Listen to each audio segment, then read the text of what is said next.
অসম্ভব সুন্দর কারুকার্য এবং গঠনশৈলী এই মন্দিরটিকে অন্য মন্দিরের থেকে আলাদা করেছে এবং দৃষ্টি আকর্ষণ করেছে প্রত্যেক পর্যটকদের।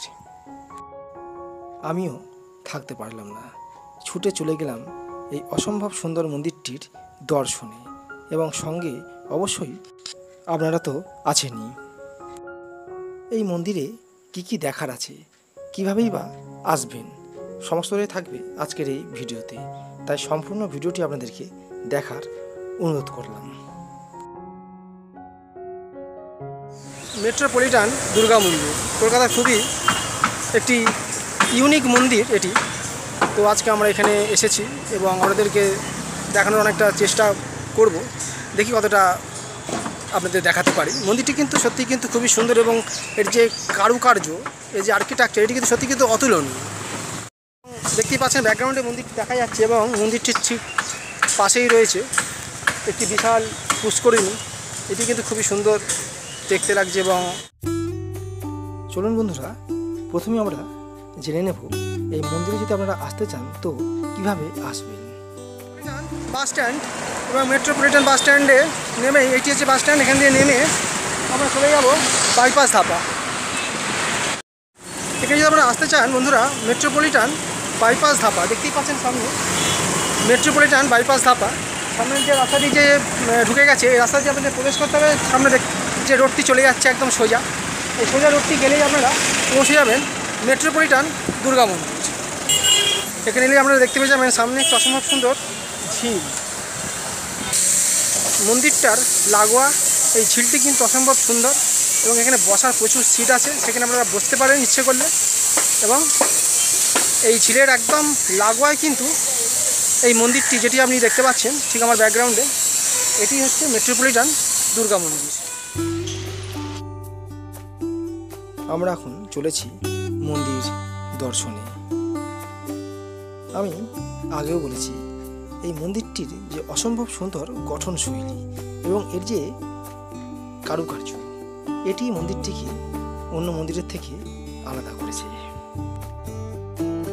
মা দুর্গার এই মন্দিরটি সকাল 6টার থেকে দুপুর 1টা পর্যন্ত খোলা থাকে এবং বিকেল 5টার থেকে রাত্রি 9:30 পর্যন্ত খোলা থাকে।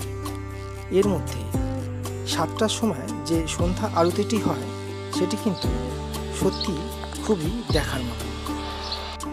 মন্দিরের এটি হলো প্রধান গেট। গেট দিয়ে প্রবেশ করলেই সিঁড়ি দিয়ে দোতলায় উঠতে হবে মায়ের প্রতিমা দর্শনের জন্য।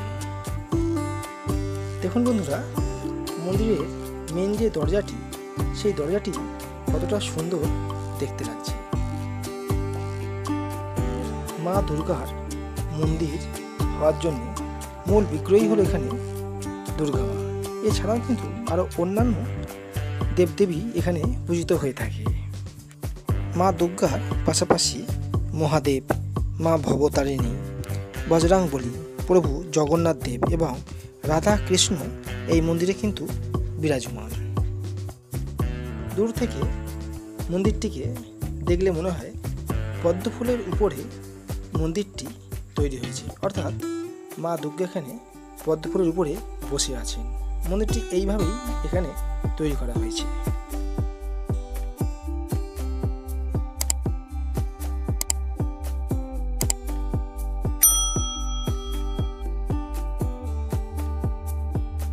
সামনে দেখতে পাচ্ছেন বিরাট বারান্দা।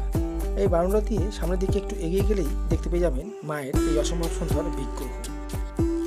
পাশেই জগন্নাথ দেব, বলরাম এবং মাতা সুভদ্রার মন্দির এবং পাশাপাশি অন্যান্য দেবদেবীর মূর্তিও আপনারা এখানে দেখতে পেয়ে যাবেন।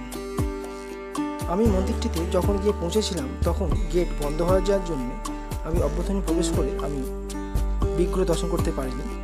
অন্য কোনো দিন গিয়ে বিগ্রহ দর্শন করবো এবং আপনাদেরকে দেখাবো।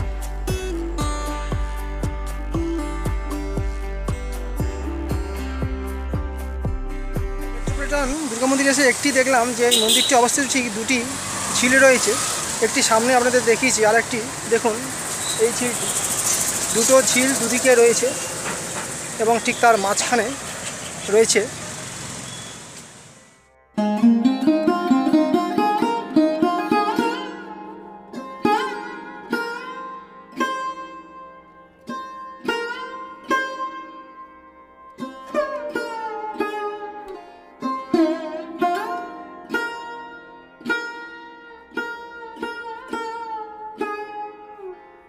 সম্ভব আপনাদেরকে দেখানোর চেষ্টা করলাম এই মেট্রোপলিটন দুর্গা মন্দির বললাম। আজকের এই ভিডিওটি যদি আপনাদের ভালো লেগে থাকে তাহলে অবশ্যই কলকাতা ওনার টেবিল ইউটিউব চ্যানেলকে লাইক, শেয়ার এবং সাবস্ক্রাইব করে রাখবেন।